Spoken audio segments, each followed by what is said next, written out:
내가 사실 제일 좋아하는 단어가 네네. 소원의 항구로 인도하시는 제가 원래 섬 사람이잖아요. 대부도. 맞아. 그래서 배도 많이 탔고 또 우리 저희 아버님이 배를 또 운영하셨었어요. 돛단배. 돛단배. 소금 날래는. 그래서 배를 제가 잘 타고 저는 배멀미 안 해요. 장악 소리에 제가 오늘은 자연스럽게 들어올 수 있었어요. 살려주셨어요. 리얼했어요. 그러니까. 전 남보원 선생님 오신 줄 알았어요. 네. 숙제부터 봅시다. 아유.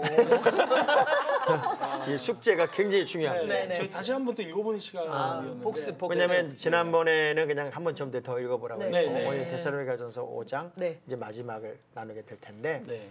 자 여러분 숙제 잘 해오셔서 네. 네. 핵심 구절 먼저 보고 넘어가도록 하겠습니다. 오늘 본문 말씀은 데살로니가전서 5장 14절부터 18절까지 말씀입니다. 또 형제들아 너희를 권면하노니 게으른 자들을 권계하며 마음에 약한 자들을 격려하고 힘이 없는 자들을 붙들어주며 모든 사람에게 오래 참으라. 삼가 누가 누구에게든지 악으로 악을 갚지 말게 하고 서로 대하든지 모든 사람을 대하든지 항상 선을 따르라. 항상 기뻐하라. 쉬지 말고 기도하라. 범사에 감사하라. 이것이 그리스도 예수 안에서 너희를 향하신 하나님의 뜻이니라. 아멘. 그 바울이 서신을 쓸 때요.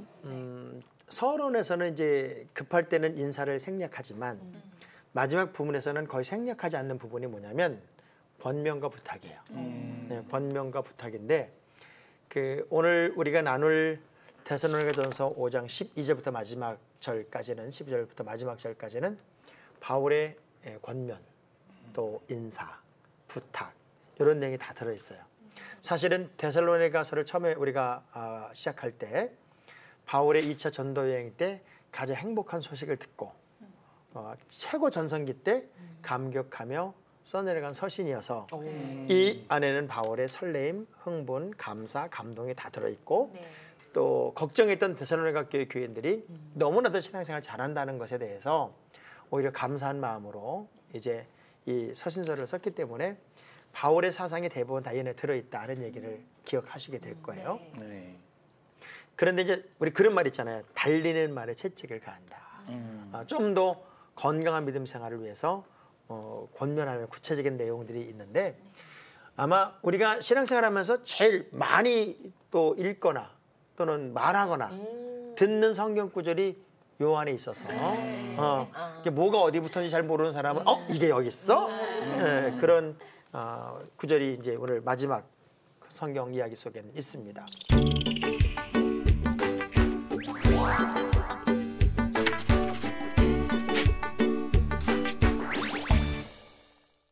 우리가 이제 바로 10절까지 그 11절까지 재림 신앙에 관한 이야기를 나눴잖아요. 네. 그럼 주님이 언제 오신다고 할지라도 나는 준비가 되어 있어야 되는데 그러려면 내가 어떤 삶의 매뉴얼을 가지고 있어야 되느냐. 이게 첫 번째 12절에서 우리 병임 씨가 한번 읽어보세요. 12절에서 뭐라고 그랬는데 시작. 형제들아 우리가 너희에게 구하노니 너희 가운데서 수고하고 주 안에서 너희를 다스리며 권하는 자들을 너희가 알고. 자, 너희가 알고라는 얘기는 인정하다 그 얘기. 인정한다. 어떤 주의 종의 리더십 그리고 성도들의 존경심 그리고 신앙적인 건강이 교회마다 회복돼야만 건강한 교회가 될 수 있는데 그러기 위해서는 우리를 영적으로 지도하는 이들에 대한 존경심이나 인정하는 마음이 생겨야만 건강한 신앙생활을 할 수 있다는 거예요. 그래야 재림을 대비하고 재림을 준비할 수 있는 그런 준비된 신앙생활을 할 수 있다는 거죠. 지금 우리 현진 집사님은 담임 목사님 되게 존경하세요? 네. 지금 안 한다 그러면 방송에 나가니까 그냥 방송 이벤트 아니고 네. 나에게 말씀을 전해주시고 신앙적인 지도를 해주고 있는 우리 목사님의 영적 지도가 건강해서 네. 내가 바른 믿음을 갈 수 있다는 그런 감사의 마음이 있냐는 거예요. 있어요. 확실해요? 네. 주의 종의 위치라는 것은 영혼들을 구원하고 또 사명을 감당하는 하나님의 대리자로서 우리가 영적인 지도를 받는 그런 어떤 알아주는 마음 자세가 사실은 가장 건강한 신앙생활이에요. 그러니까 무시하면 안 된다는 거죠. 네, 맞습니다. 네. 네. 그리고 이 13절의 말씀을 보니까 이제 관계성이에요. 관계성. 우리가 이제 주님의 그 재림을 사모하면서 어떤 영적 관계성을 맺어갈 때 제일 중요한 것은 기독교는 이게 막 그 성경을 쫙 짜놓으면 마지막에 남는 단어가 하나님 사랑 이웃 사랑이라고 그러잖아요. 그 하나님 사랑 이웃 사랑의 가장 중요한 포인트는 서로 사랑이에요. 왜냐하면 그 배운 사랑을 나누는 거니까. 네. 그래서 13절의 말씀을 보니까 처음엔 주의 종과의 관계, 둘째는 성도 간의 관계예요. 자, 2절 한번 13절 읽어볼게요. 다 같이 시작. 그들의 역사로 말미암아 사랑 안에서 가장 귀히 여기며 너희끼리 화목하라. 자, 아까는 주의 종들을 통해서 이미 주신 말씀을 우리가 받게 되고 그 말씀으로 훈련받은 우리는 사랑 안에서 가장 귀히 여기며 귀히 여기며 너희끼리 뭐라 그랬어요? 화목하라. 화목하라고 그랬어요. 자, 제가 혜근님한테 물어볼게요. 하나님이 속삭여서 시험 들어요? 사람 때문에 시험 들어요? 사람 때문이죠. 사람 때문에. 신지문인데? 난 하나님이 날 너무 힘들게 해. 그래서 난 하나님 때문에 힘들어. 근데 이제 우리가 이제 공동체 속에 있잖아요. 네. 공동체 속에 있다 보니까 사람은 혼자 살 수가 없어. 왜냐하면 관계성 속에 사는 거잖아요. 혼자 있기를 좋아하는 걸 자폐증이라고 그러잖아요. 그러니까 혼자 있는 건 병이에요. 관계성 속에서 내가 나를 드러내고 나를 보이고 나타내는 건데 이런 관계성 속에서 사실은 화목하기가 쉽진 않아요. 끝까지 화목하기가. 사실 예수를 믿는 사람들도 한번 이렇게 뒤틀리면 야 10년도 가더라고요. 맞아요.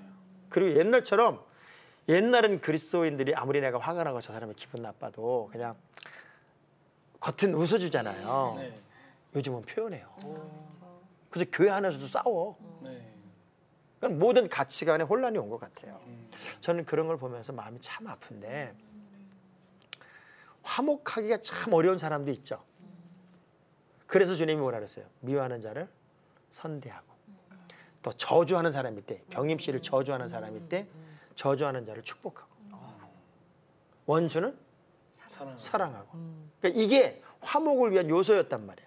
70번씩 7번씩 7번이라도 용서하고 오리 가자면 심리 가고 한 뼘을 태면 다른 뼘을 갖다 대고 걷어달라면 속옷 주고 자 이런 말씀은 우리가 제끼는 거야. 이건 주님이 하세요. 그리고 우린 못해요. 그러니까 어쩌면 예수를 반쪽만 믿는 거예요. 뷔페 식당에서 음식 골라 먹듯 어려운 거 싫은 거는 빼내고 네. 하기 편한 것만 하고 나 이만큼 잘했으니 알아주세요 하고 마치 해바라기처럼 말랑딸랑딸랑 거리고 있는 그 얄팍한 믿음을 가지고서는 하나님의 큰 사람이 못 되는 거거든요. 자, 화목한다는 게 누군가 희생 없이는 화목이 안 돼요. 그런데 어떻게 화목하래요? 서로 화목하래요. 교회 안에서 저는 이 방송과 함께하는 여러분들이 데살로니가 전서를 마감하면서 나 알아주세요. 나 저거 꼴보기 싫어 교회 못 다니겠네. 다 좋은데 조금만 없으면 내가 진짜 내가 목사님도 사랑하고 교회도 좋고 그냥 나머지 99명은 좋은데 저거 김 집사 저거 왜 다른 교회도 안 가고 저거 왜 공감되죠? 공감될 때 있었어요. 그래서 내가 늘 하는 얘기잖아요. 어느 교회든지 가론 유다 티오가 있다니까. 맞아요. 진짜 맞아요. 가론 유다 티오가 있어서 그건 꼭 있어요. 그런데 그 가론 유다를 빼내면 목사님 입장에서는 되게 이제 목회가 잘 될 것 같고 신바람 날 것 같은데 또 생겨. 근데 차라리 알고 있는 가론 유다가 나. 이게 그럼 익숙한 가론 유다가 낫지.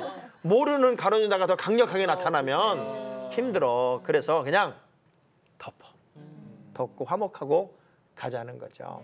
그러니까 우리가 화목을 만든다는 것은 누군가가 참 말도 안 되는 환경을 만들지만 그분이 이단만 아니면 좀 사랑으로 녹여가면서 이제 자꾸 화목을 만들어야 되고 그리고 그게 이제 우리 재림 신앙을 준비하는 아주 중요한 언제 주님 오신다 할지라도 난 이렇게 준비하고 가겠습니다 하는 아주 세부적인 내용들로 보면 또 하나가 이제 14절이에요. 14절을 보면 우리 혜근 씨 읽어볼까요? 또 형제들아 너희를 권면하노니 게으른 자들은 권계하며 마음이 약한 자들을 격려하고 힘이 없는 자들을 붙들어주며 모든 사람에게 오래 참으라. 야, 제가 이제 관계성 얘기를 하잖아요. 네네. 화목한데 화목을 만들려고 하다 보니까 게으른 자가 있어. 그리고 우리 뭐래? 아유 저건 게을러 터져, 아주 게을러 터져. 아주 그냥 저거는 잠만 자. 이상하게 사람들은 평가하고 판단을 해요. 게으른 병임 씨가 새벽 예배를 나간다? 난리가 났겠죠. 어? 만일 이분이 무지하게 부지런한 분이에요. 네. 그러면 더 박수를 쳤을 거고 혹시 새벽 예배는 아주 죽었다 깨도 못하는 사람이었다고 생각했는데 새벽 예배 난리가 났겠지 교회가. 이미 난리 났다. 병임 씨 정도가 새벽 예배 못할 사람은 없다. 전 교인의 새벽 예배화 뭐 이런 분위기도 만들 수 있는 거죠. 네. 그러니까 우리가 제일 중요한 건 그 게으른 자들이 주변에 있어요. 그러면 도외시하고 그냥 배척하는 게 아니라 자꾸 권면해서 어떻게든지 같이 끌고 가자. 더 중요한 것은 마음이 약한 자들 있죠. 네. 격려해 주자. 그러니까 크리스찬의 삶은 뭔가 나를 위해 사는 게 아니라 너를 위해 사는 거예요. 우리가 이제 나중에 이제 공부하겠지만 빌레몬 같은 사람은 이게 손만 잡아도 마음까지 따뜻해지는 스타일이에요. 그러니까 골로새 교회의 빌레몬 그러면은 왠지 이 사람 때문에 교회가 든든히 쓰는 거야. 왜? 모든 사람들을 손잡아주고 위로해주고 격려하고 일으켜주고. 근데 대부분 우리는 내가 받으려고만 하지. 받으려고만 하고 나 좀 안아주고 나 좀 일으켜주고 나 좀 그러면서 뭐라 그래요? 목사님 나도 힘들어요. 나도 힘든데 누굴 하라고 그러세요. 그래서 자꾸 거부를 해요. 또 보니까 힘이 없는 자들을 붙들어주래. 요즘은 힘 없으면 안다리 바깥다리 다 걸어. 힘이 없으면 좀 일으켜주고 붙들어주고 또 모든 사람에게 오래 참아라. 이게 너무 지금 이거요. 네. 여기 보니까 혜근 씨한테만 참으라가 아니야. 모든 사람에게. 네. 나를 사랑하는 사람한테만 참으라가 아니라 모든 사람에 대하여 오래 참아라. 요즘같이 보복운전 많고 욱하는 시대에는 네. 이 말씀이 정말 우리 주님을 온전히 만날 수 있는 그런 환경이에요. 사실 오래 참는다는 게 참 어렵죠. 네. 왜냐하면 참으면서 이 안에 부글부글 끓으니까 상처가 다 남으니까 저걸 차곡차곡 싼단 말이에요. 그런데 이 오래 참으라는 의미는 싸우면서 참으라는 게 아니에요. 지으면서 참으라는 거예요. 그래서 제가 늘 그런 얘기하지만 열받지 말고 불받자. 불받자. 열받지 말고 불받자. 그냥 항상 막 아주 성질나서 못 살겠어. 나 화딱지나 못 살겠어. 이런 말을 하지 말고 언제나 그럴수록 하나님 앞에 무릎을 꿇고 기도하면서 정말 오래 참는데 모든 사람, 이 모든 사람이란 그 환경에는 좋은 사람, 나쁜 사람, 말도 안 사람 다 있을 거 아니에요. 그 모든 사람에 대해서 나는 이런 기준. 그래 조금만 더 참자. 조금만 더 참자. 이 자세가 여러분에게는 정말 필요하다는 거고요. 또 15절 시작. 삼가 누가 누구에게든지 악으로 악을 갚지 말게 하고 서로 대하든지 모든 사람을 대하든지 항상 선을 따르라. 야, 자, 요거하고요 22절하고 연결시켜봐요. 악은 어떤 모양이라도 버려라. 자, 우리 믿음의 사람들은 악하고 독하게 사는 존재가 아니에요. 우리를 창조하신 창조 목적이 에베소 2장 10절의 말씀 보니까 선한 일을 감당하기 위해서 우리가 착한 일을 하게 하기 위해서 우리 안에 우리를 만드신 거예요. 그래서 그때 에베소 2장 10절에 만드시고라는 단어는 이게 마스터피스예요. 포이에마, 헬라어로 포이에마, 마스터피스인데 그 말이 뭐냐면 걸작품으로 만들었다. 선한 일을 위하여. 그러니까 우리가 착하게 살라고 하나님이 여러분을 걸작품으로 만든 거. 그러니까 포이에마란 말이 시적인 존재다. 그러니까 참 우리가 진짜 하나님의 성품, 신의 성품에 딱 참석하면 다윗 같은 시가 나오는 거야. 그게 포이에마, 걸작품이니까. 네. 그래서 다윗만 그렇게 멋진 시를 쓰는 게 아니라 우리도 하나님과 영적 관계가 그렇게 온전해지면 선한 일을 위하여. 그러니까 사람이 선하면 말 한마디도 이쁘잖아요. 근데 악하면 튀어나오는 게 욕이라고. 다윗은 때로는 그의 노래를 이렇게 지어 부를 때 하나님 앞에 토할 건 다 토하고 또 할 말은 다 하지만 언제나 마지막 부분에 가면 찬양으로 끝나요. 그리고 하나님을 높이는 것으로 끝난단 말이에요.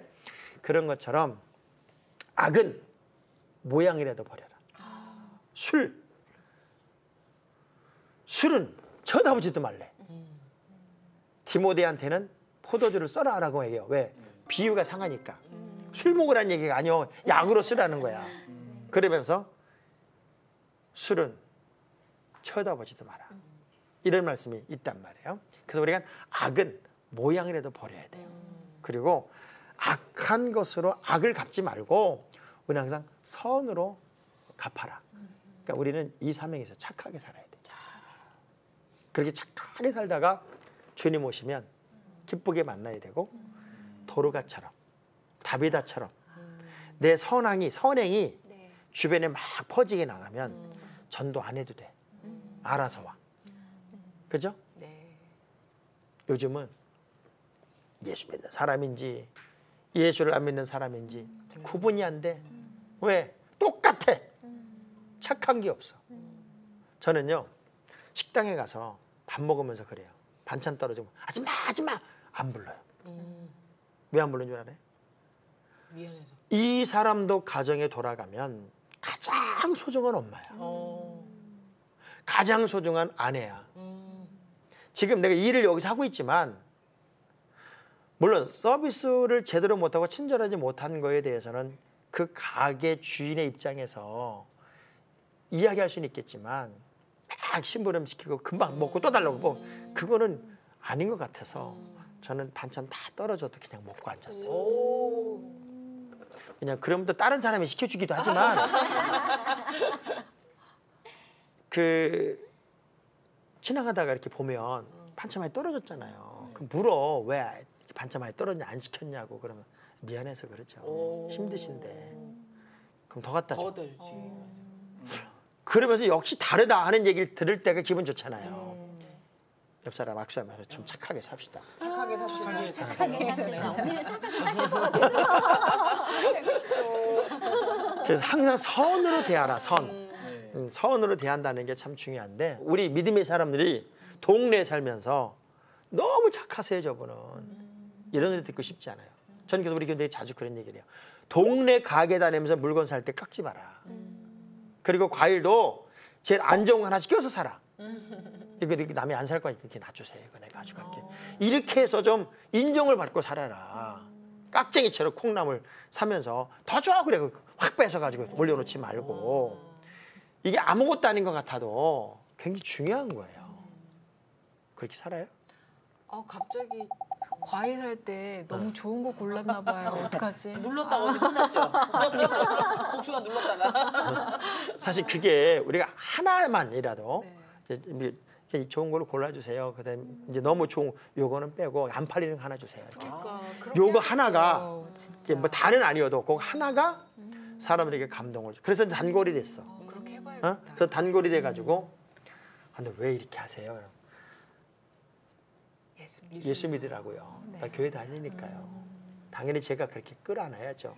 아주 이렇게 힘들게 일하시는데 그 따뜻한 말 한마디가 얼마나 행복을 주는 거예요. 그러면서 이제 우리가 굉장히 유명한 세 가지 말이 이제 명령형으로 나옵니다.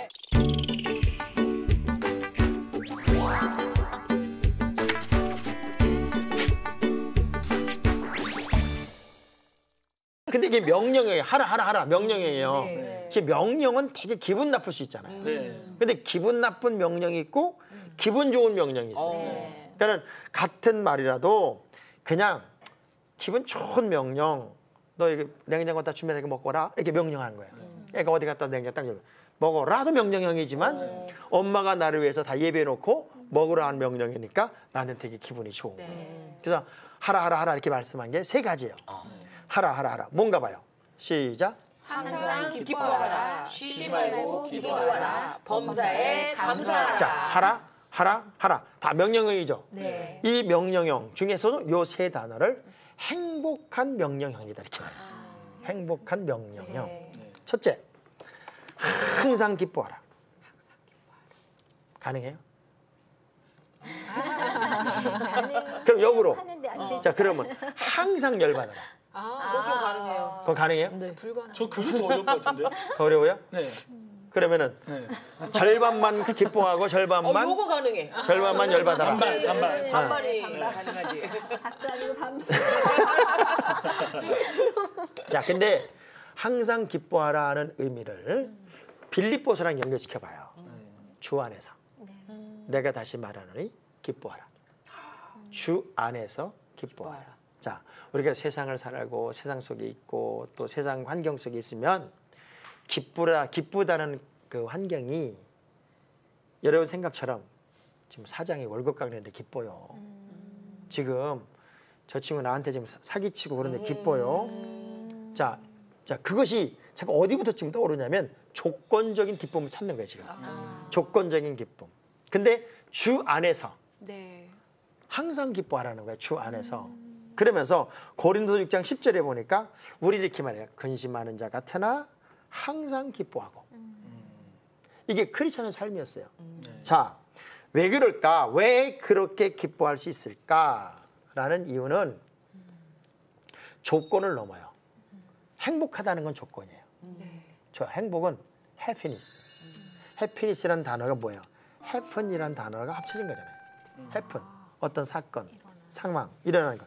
환경적 요인에 의해서 감정적 수준에서 나는 좋은 일이 있으니까 행복한 거고 좋지 않으니까 불행한 거예요. 그런데 이 기쁨은 환경적인 게 아니라 내적인 거예요. 내 내면이에요. 내면에서 나타나는 거예요. 그럼 내면에서 막 기쁨이 샘솟듯 솟아나는데 가장 중요한 것은 우리는 환난 가운데서도 말씀을 받은 기쁨이 있고 죄와 사망의 법에 사망에서 죽었던 내가 구원받은 기쁨이 있는데 기쁨 중에 최고의 기쁨은 구원의 기쁨이잖아. 자, 봐요. 우리 혜근 씨가 이제 사형 판결을 받아서 이분은 이제 병원에서 이제 살 수가 없어요. 장기 기증만 받아야 돼. 장기 기증.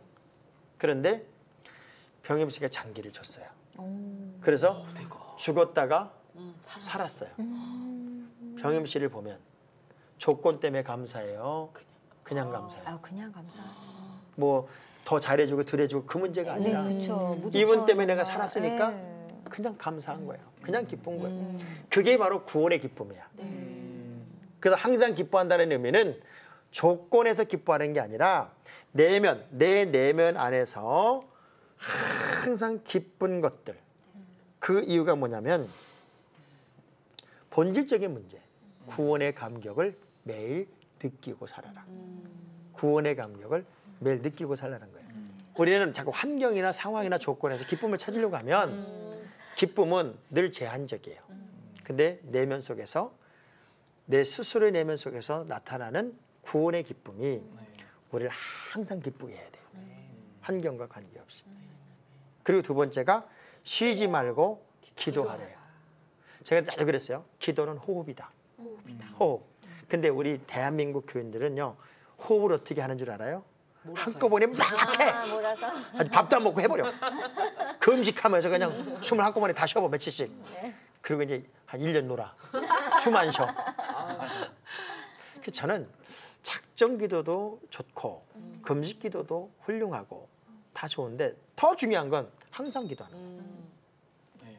그러니까 이게 쉬지 않는 기도, 멈추지 않는 기도. 우리가 가장 건강한 사람은요. 호흡이 건강한 거예요. 그죠? 네. 호흡이 건강해야 그 사람이 건강한 거라고요. 그러니까 병 들고 나면요. 애가 막 알아. 맞아. 앓고 뭐 열나면 숨 쉬는 게 벌써 거칠죠. 네. 거칠고 끙끙 앓고 제대로 호흡을 못 한단 말이에요. 그러니까 우리가 정말 중요한 것은 뭐냐면 호흡이 건강해야 돼. 그래서 건강한 사람한테 제일 쉬운 건 숨쉬기. 숨쉬기라고요. 그래서 너희가 지금까지 아무것도 구하지 않았는데 다시 나한테 구해봐. 내 이름으로 구하면 내가 다 줄 거야. 그리고 깨어서 기도해라. 그리고 항상 기도해라. 기도에 힘쓰고 범사에 감사함으로 깨어 있어라. 이 기도의 강조는요. 끊임없어요. 그런데 마귀란 놈이요. 이 병도 어떤 사람에게 찾아오냐면 약한 사람에게 찾아오잖아요. 그러니까 마귀가 제일 좋아하는 스타일이 누구냐면 기도 안 하는 사람들. 호흡이 멈췄으니까 죽어가잖아요. 죽어가니까 조금만 건드리면 홀딱 넘어가는 거 아니에요. 그래서 항상 기도가 깨어 있으면은 마귀도 왔다가요 도망가요. 그래서 쉬지 말고 기도하라 하는 이 말은 제가 이렇게 기도를 즐겨라. 기도를 삶이 되게 해라. 요즘 우리 병임 씨 새벽 예배 나가니까 이제 뭐 몸은 조금 피곤할 거야, 그죠? 조금 피곤하지만 사실은 이 기도하는 것만큼 하늘나라에 쌓이는 것 같아요. 특별히 애도 하나밖에 없어서 그 아이를 위해서 또 남편도 되게 착하고 너무 좋더라고요. 병임 씨하고 너무 잘 어울리는 사람을 이 사람이 만났어요. 그래서 이 기도가 차곡차곡 쌓이면 그 기도만 따먹어도 그것이 열매가 되고 은혜가 되니까 이 기도는 계속해라. 그리고 범사에 감사하라. 이 감사는요, 내가 감사를 딱 시작하는 그 순간부터 마귀가 그 인생에 틈을 못 찾는 거예요. 아멘. 틈.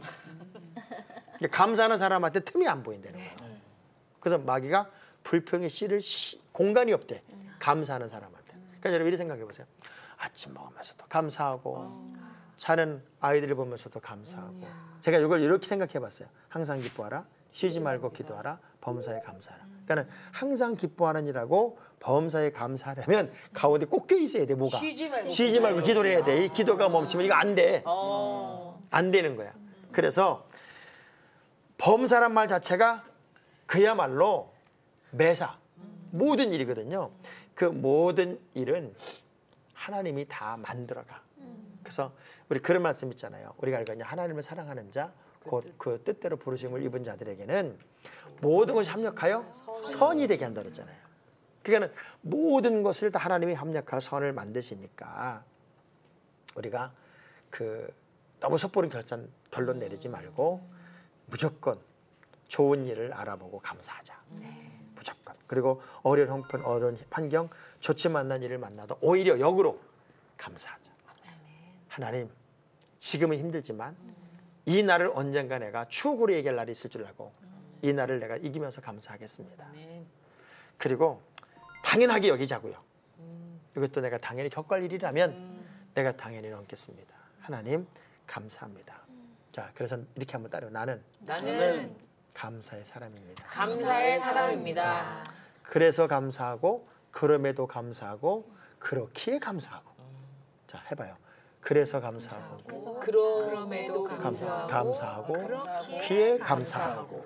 늘 감사가 여러분의 삶 속에 살아 있어야 되고, 그러려면 성령을 소멸하지 말고 예언을 멸시하지 말고 범사에 좋은 것을 헤아려 취하고 그리고 악은 모양이라도 버려라. 이게 성령을 소멸하지 말라 이 당부가요. 성령은 내주하는 거야. 내주 안에 내 안에 제가 지난 시간에 성령 받았는지 안 받았는지 어떻게 알아요? 그럼 우리가 어떻게 표현할 수 없다고 그랬어요? 옛날에 좀 한참 그 은사운동이 잘못 갈 때는 방언 받아야 성령 받았다. 또 뭐 방언을 못 받으면 개도 받는데 왜 방언을 사람이 못 받냐. 그래가지고 방언을 인위적으로 가르쳤어요. 가르치는 기도원도 있었어요. 그래서 방언을 다 해야 된다. 방언 못하면 이거 예수 믿는 거 아니다. 그래서 할렐루야를 1000번 해라. 그러면 할렐루야를 막 하다가 혀가 꼬여. 그거죠. 랄랄랄라 그러면 이렇게 방언이라는 거야. 다 사기야. 하나님 앞에 우리가 가장 신실하게 기도하는 모습. 1만 마디 방언보다도 더 중요한 것은 알아들을 수 있는 기도. 이것이 더 중요할 수 있어요. 그러니까 방언은 믿음이 없는 사람들에게 어떤 증거로 보여주기 위해서 이제 방언을 주시는 거기도 하고요. 또 중요한 것은 그리스도인들은 가장 중요한 게 교회 안에 덕을 세우라는 거야. 덕을. 그래서 성령을 소멸하지 말라는 것은 성령의 충만함을 언제나 유지하라.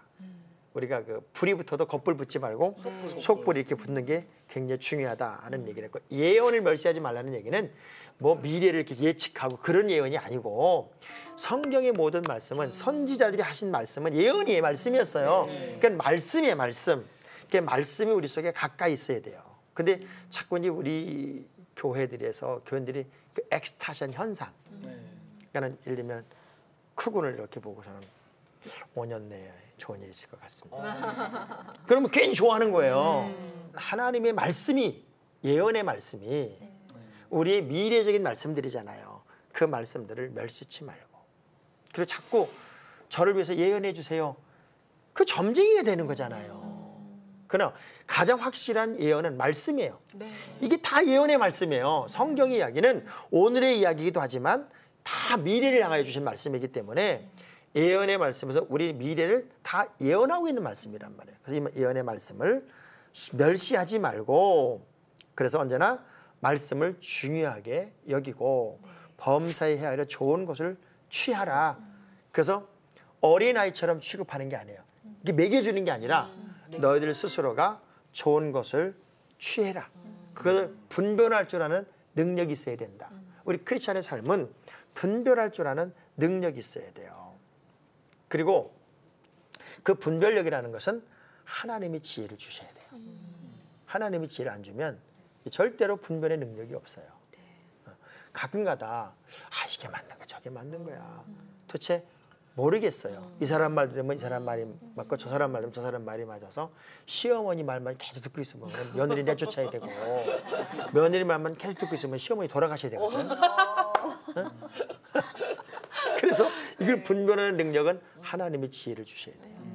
그래서 우리가 선택한다고 하는 것, 하나님의 말씀을 제대로 분별할 줄 안다고 하는 것은 정말 은혜다. 그러고 나서는 이제 23절부터 우리의 신앙을, 우리의 삶을 잘 보존하는 것이 중요하다.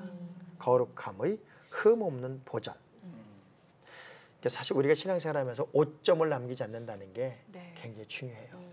데살로니가 전서를 이렇게 마감하면서 당시에 데살로니가든 고린도든 사실 부패한 도시거든요. 그래서 한 발만 일로 나가면 금방 나락으로 떨어져요. 그런데 이 믿음을 지킨다는 게 얼마나 어려웠겠어요. 그런 타락의 문화 속에서. 그래서 그걸 스스로 지키면서 끝까지 흠 없이 내가 잘 보존된다고 하는 것, 이것은 너무나도 중요한 것이고, 저는 우리 이제 데살로니가 전서를 마감하면서 여러분들의 스스로를 내가 나를 가꾸는 존재가 되자. 영적인 망치와 끌로 조각을 하듯이 모가난 부분들은 도려내면서 내가 나를 지키고 가꾸는 존재가 됐으면 좋겠다. 그리고 바울이 마지막으로 중보 기도를 요청하고요. 이 편지를 다 이렇게 나눠서 읽어주라 그랬어요. 그때 당시만 해도 이런 문서가 프린트가 되는 시대가 아니니까 이제 사역을 위한 중보 기도 요청도 있고, 그리고 편지를 딱 주면은 그 편지를 그걸 회람서신이라 그래가지고 지역으로 나눠 읽기도 하고 또 사람들 앞에 대표자가 읽기도 하고 해서, 그러니까 이 실제적인 바울의 육성과 같은 이 서신을 하나님의 말씀으로 들을 때 얼마나 은혜가 됐겠어요. 그렇게 보고 싶어했고 그리워했던 그 바울이 데살로니가 교회를 향하여 권면하는 이 메시지를 들을 때 얼마나 사모함이 있었고 감동이 있었고 기쁨이 있었겠어요. 그래서 우리가 언제나 주님의 은혜 가운데 깊은 은혜를 경험하면서 신바람 나는 신앙생활이 여러분에게 계속돼서 평생 흠도 점도 없는 명품 그리스도인으로 끝까지 남았으면 좋겠습니다. 네. 자, 7번. 목사님, 항상 기뻐하라. 네. 쉬지 말고 기도하라. 범사에 감사하라. 이 셋 중에서 그래도 좀 더 중요하게 여기는 부분이 있지 않냐라는 그런 질문을 하면 바보 같겠죠. 예. 약간 그렇죠. 스스로 바보가 되는 거죠. 예, 다 중요한 건데. 지금 다 깨달으신 거죠? 질문을 하던 중에 이게 웬 말인가. 아니, 제가 볼 때는요. 어떤 말씀이라도 뭐 안 중요한 말씀은 없어요. 근데 내가 이제 어느 쪽에 가깝게 맞춰 살고 있느냐, 기쁘게 살고 있느냐, 기도에 맞춰 있느냐, 감사에 맞춰 있느냐, 이게 이제 나에게는 경중의 차이는 있을 수 있어요. 근데 이걸 균형을 잡는다는 게 참 쉽진 않죠. 딱 균형이 잡혀 있다면 얼마나 좋겠어요. 그렇지 못한 게 좀 늘 한계인데, 모든 말씀이 우리 삶 속에 지표가 되고 또 그것이 삶에서 실천이 될 수 있다면 우리는 참 좋은 믿음의 식구들, 믿음의 사람들이 되지 않을까. 자, 여러분과 함께했던 그 데살로니가전서를 이렇게 마감을 하게 됐습니다. 가장 건강한 신앙생활, 가장 건강한 교회 생활, 또 성도들과의 아름다운 관계가 우리 시청자 여러분들과 또 우리 모두에게 계속됐으면 좋겠습니다. 자, 오늘 여기서 오늘의 말씀을, 중요한 말씀을 나눠보도록 하겠습니다.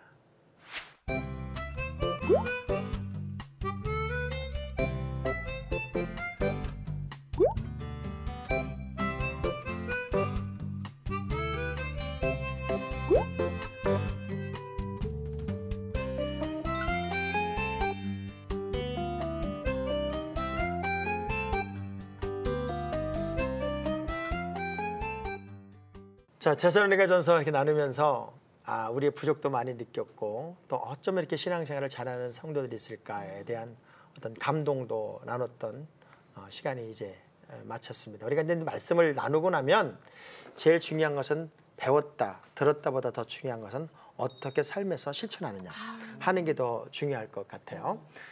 정말 이 시대에 가장 균형 잡힌 믿음의 사람들로 데살로니가 교회 교인들처럼 인정받는 우리 모두가 되었으면 좋겠고요.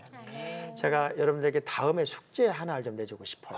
뭐냐면 범사에 감사라고 그랬잖아요. 네. 그냥 아주 정말 감사한 거 10가지를 한번 써보는 거예요. 정말 감사한 거 그 10가지를 싹 써서 우리 다음 시간에 한번 서로 발표해보는 그런 시간을 가졌으면 좋겠습니다. CTS 두란노 성경교실 장학봉 목사의 바울 이야기 데살로니가전서 마지막 강의 여기까지 하겠습니다. 다음 시간에 다른 성경에서 여러분과 기쁨으로 만나도록 하겠습니다. 우리 함께 기도하겠습니다. 은혜 주님 고맙습니다. 항상 기뻐하고 쉬지 말고 기도하고 범사에 감사하는 것.